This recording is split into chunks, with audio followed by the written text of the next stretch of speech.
নমস্কার, আমি Puja. Welcome back to my channel. আশা করছি আপনারা খুব ভালো আছেন। আমরা দুজনেও ঠিক আছি। তবে আমার মুখটা থেকে তো বুঝতে পারছেন যে আমার মন মন মন ভালো নেই। কারণ আমি প্রতিদিনের মতন হাসি মুখে আজকে আর ভিডিও শুরু করতে পারিনি। কারণ কালকে সারা রাত আমার ঘুমই হয়নি। আমি সারা রাত ঘুমাতে পারিনি। ঘুমিয়েছি 12টার পরে, আর সারা রাত ঘুমাতে পারিনি। এখন বাজে 8:10। আর আমি উঠেছি 7:30টার দিকে। উঠে আমার ছেলেকে খাওয়ালাম, খাইয়ে টাইয়ে আর তারপরে এসে এই মুখ টুক ধুয়ে আর এই ভিডিওটা শুরু করেছি। ব্যাপারটা কালকে শিবাঙ্গীর ঘরে আমি আমার ছেলেকে রেখে পাশের গ্রামে গেছি। তো ওখান থেকে এসে আমার ছেলেকে নিয়ে এসে শিবাঙ্গী প্রতিদিন যেরকম খেলতে আসে, তো সেরকম খেলতে এসছে। ভালো কথা। তো খেলছে, ও এই টেবিলটার উপরে ও খেলছে, আর এইখানটাও বসে আছে, আর আমার ছেলে এখানে শুয়ে আছে, টেবিলটার উপর খেলছে। আর আমি ওইখানটা দিয়ে আজকে ওই পাঞ্জাবি পরাবো সহজের জন্য। তো সেই পাঞ্জাবিটা আমি ওই দিকে মুখ করে এদের দিকে পিছন দিয়ে পাঞ্জাবিটা কাটছে। যেহেতু পাঞ্জাবির ডিজাইন আছে, একটু ডিজাইন মতন করবো, তাই জন্য যেহেতু একবারে ডিরেক্ট কাপড়ে কাটছি, তাই একটু মনোযোগ দিয়ে আমার মোটামুটি ওই দিকে ঘুরে ঘুরে কাটছি আর ওদের সাথে কথা বলছি। দিয়ে ভালো কথা বলছি। এবার শিবাঙ্গী খেলছে। ওরা খেললে না আমি নিশ্চিন্তে থাকি যে পিথি আসলে, তাও পিথি তো বাচ্চা, মাঝে মাঝে আমার ছেলে বুকের উপর চেপে যায়, মারে ওকে। এবার তাও ও আসলে গিয়ে আমি চোখে রাখি যে ও বাচ্চা মানুষ, তো ও একদম ছোটো না, ও তো এই 1 বছর 1.5 বছর বয়স, তো ও ছোটো। এবার ওই জন্য কী করে ওর বাড়িতে গেলে ওর মাও চোখে রাখে, আমিও চোখে রাখি, তবুও মেরে দেয়। তাও ঠিক আছে, সে বাচ্চা মানুষ, আমি অতটা করি না। ভালো কথা, ছোটো মানুষ কি আর করবে, কিছু বলেনি। এইবার শিবাঙ্গী আসলে তো আমি জানি ও একটু বড়, ওই 6-7 বছর বয়স হবে, হয়তো 6 বছর 7 বছর হবে বয়স। ও তো বড়, ও আসলে আমি পুরো নিশ্চিন্তে থাকি যে একটা বড় মানুষ, বড় কারো কাছে আছে, মানে আমি পুরো নিশ্চিন্তে মোটামুটি ব্যাপার। তো খেলছে। পিত্তি আসলে তাও ওই পিছন দিকে আবার ঘুরি, দেখি পিত্তি পা ধরে টানছে বা কিছু করে, ওরকম করে, ছোটো মানুষ তো আমি তো খেয়াল করি। আর আছে বলে আমি খেয়াল করছি না, একটু মাল খাচ্ছি, ওর পাঞ্জাবিটা কেটে যাচ্ছি। তো ভালো কথা। এইবারে কিছুক্ষণ পর থেকে আমার ছেলে হ্যাঁ হ্যাঁ করে আওয়াজ করে। সেটা তো আমি শুনি, আমি তো মা, আমার তো ওর আওয়াজ শুনে আমার অভ্যাস, ও কীভাবে কখন আওয়াজ করে। এবার গো করে আওয়াজ করছে, হ্যাঁ করে আওয়াজ করছে, মানে আওয়াজটা ক্লিয়ার বেরোচ্ছে না। এইবার আমি বলি, কী হয়েছে রে, কী হয়েছে বলে আমি মানে ওই উল্টো দিক থেকে পেছন দিকে ঘুরেছি। দেখি শিবাঙ্গী এই টেবিলটার উপর থেকে নেমে আর এইখানটা দাঁড়িয়ে আছে, আর ওর মুখের উপর একটা কাপড় চাপা দিয়ে দিয়েছে, আর সে নিঃশ্বাসটা পাচ্ছে না মনে হয়, আর এরম করছে। আমি যে ছুটে মুটে ওর কাপড়টা খুলে ফেলেছি, শিবাঙ্গী তুই এটা কী করেছিস?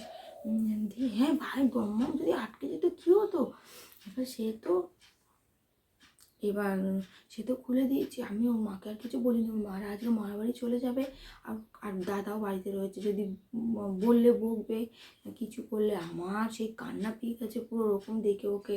আমি বলি, তুই কী রে, যদি ভাইয়ের কিছু একটা হয়ে যেত, আমি তোর ভরসায় ভাইকে পুরোপুরি ছেড়ে দিই, আমি ওর ভরসায় জামা কাপড় মিলতে চলে যাই 10 মিনিট 8 মিনিট 10 মিনিট, ওকে বলে যাই, বৌদিকে বলি শিবাঙ্গীকে একটু পাঠিয়ে দিও, ওকে একটু দেখো। আমি পাশের গ্রামে চলে যাই মাল দিতে, 20 মিনিট 22 মিনিট 25 মিনিট, কারণ পাশের গ্রাম তো, এখান থেকে 2-2.5 কিলোমিটার, ওখান থেকে অতটা যাবো, আবার 2-2.5 কিলোমিটার আসার পর 5 কিলোমিটার যাতায়াত থাকে।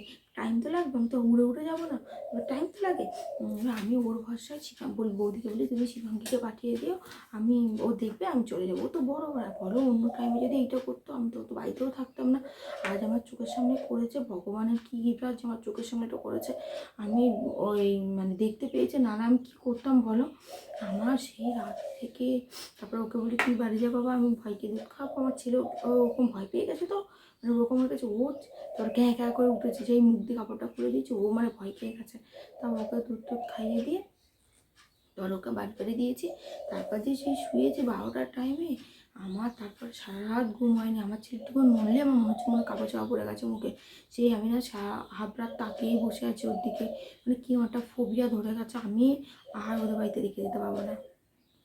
এমনি ওর ভাই একটু ছোটো মানুষ, ওর ভাই কী করে ফেলে সেইটা একটা ভয় লাগে, যে তাই বৌদিকে বলে তুমি একটু লক্ষ্য রাখবে। আর বৌদিও বলে যে ও আসলে পিঠে আসলে লক্ষ্য লক্ষ্য রাখবে, কারণ ছোটো মানুষ তো।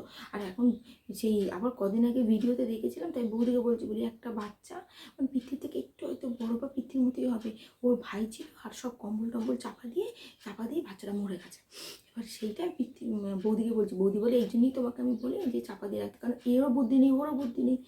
এবার আর এই তো ছোটো কিছু করতে পারবে না। এবার আমি শিবাঙ্গী যেহেতু বড়ো, তাই জন্য আমি ওইসব আর কিছু ভাবি না, আমি তো ওকে চোখে চোখে রাখি। এবার বলো আমার ওই বাড়িতে বৌদি যে নিয়ে যায় না, আমি আর পাঠাবোই না। আমার মানে পাঠালে আমার বুকে জল থাকবে না।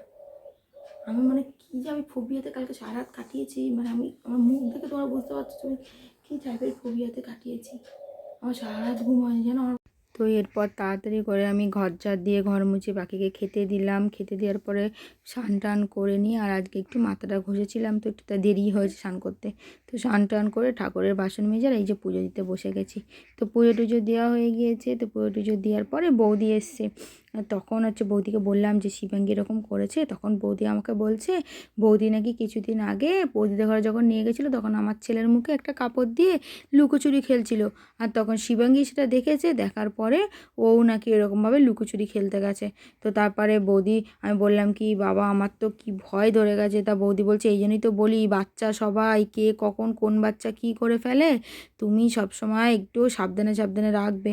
আমি বললাম হ্যাঁ এখন আলাদা আলাদাই রাখবো, আর এক জায়গায় হওয়া যাবে না, কখন কি করে ফেলে।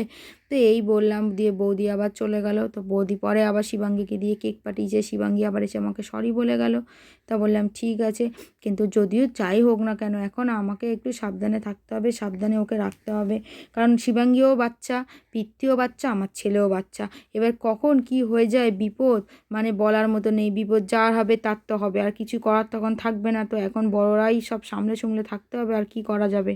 তো এই বলে বৌদি চলে গেল, আর আমি এইদিকে চলে এলাম বিছান তুলতে। তো বিছানটা তুলে তাড়াতাড়ি করে আমার ছেলেকে একটু আদর করে দিলাম, দিয়ে ওকে একটু টাইম দেওয়া করে দিয়ে ওষুধ টষুধ খাইয়ে দিয়ে আর এইদিকে চলে এলাম আমি টিফিন করতে। টিফিন বলতে ওই খিচুড়ি ছিল আগের দিনে, তো খিচুড়ি আলুর দম তাড়াতাড়ি করে গরম করে খেয়ে দিয়ে নিলাম। খেয়ে দিয়ে আমার ছেলেকে এইদিকে স্নান করাতে চলে এলাম।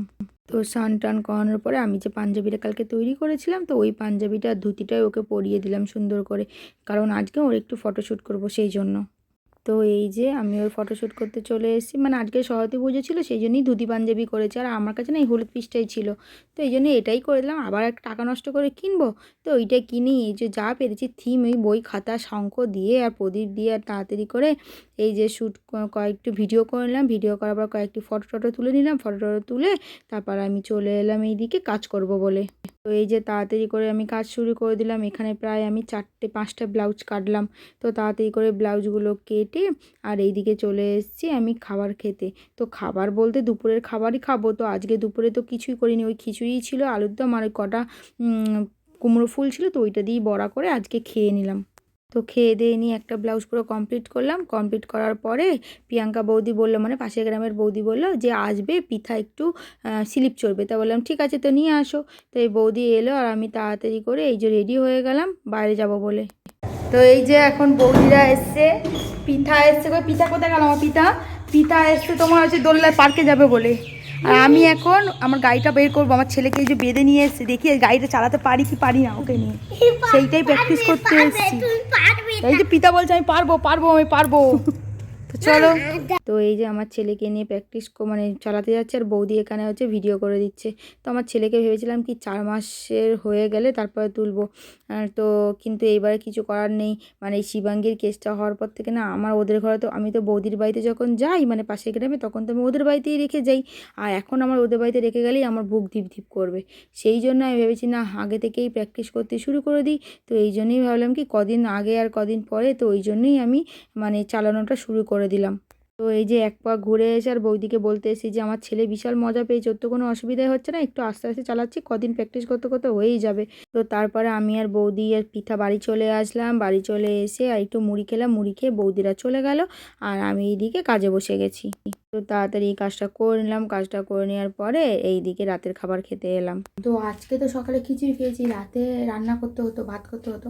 তা বৌদি এই যে লুচি আর তরকারি তো দিয়ে গেছে, সেই জন্য রাতে এখন এই লুচি আর তরকারি খাবো, আর কিছু রান্না করে নিই, লুচি তরকারি খেয়ে ঘুমিয়ে পড়বো। তো চলো তাড়াতাড়ি করে খেয়ে নিই, আর কিছু গরম করি, এই রয়েছে আর কি গরম করবো, গরম করলে আবার কি হবে। তাই জন্য মানে নর্মালি রোজগুলো তাই গরম করলাম না, এই লুচি আর তরকারি খেয়ে নেবো, খেয়ে দিয়ে ঘুমিয়ে পড়বো। তো খেয়ে নিয়ে আমার ছেলে ঘুম পাড়িয়ে দিই ছেলেকে, এবারে এখনই জেগে যাবে, খেয়ে দিয়ে তাড়াতাড়ি করে বাড়ির বাকি কাজগুলো করে ফেলতে হবে। তো আমি তাড়াতাড়ি করে খেয়ে দিয়ে, এই যে আমার ছেলে জেগে গেছে, বলতে বলতে খেতে খেতেই জেগে গেছে। তো ওকে নিয়ে এসে এখানে রাখলাম, রেখে এসে এই যে গান করছি, কবিতা বলছে, আর এইদিকে তাড়াতাড়ি করে অল্প অল্প করে বাসন মাজছি, আর একবার করে খেলনাটা ঘুরিয়ে দিয়ে যাচ্ছে। সে কী করবো না, খেলনা থামালেই চিৎকার করছে। তো বারবার এই যে একবার হাত ধুচ্ছি, বাসন মাজছি, এই করছি, তারপর কী করলাম, জলগুলো তাড়াতাড়ি ভরে নিলাম।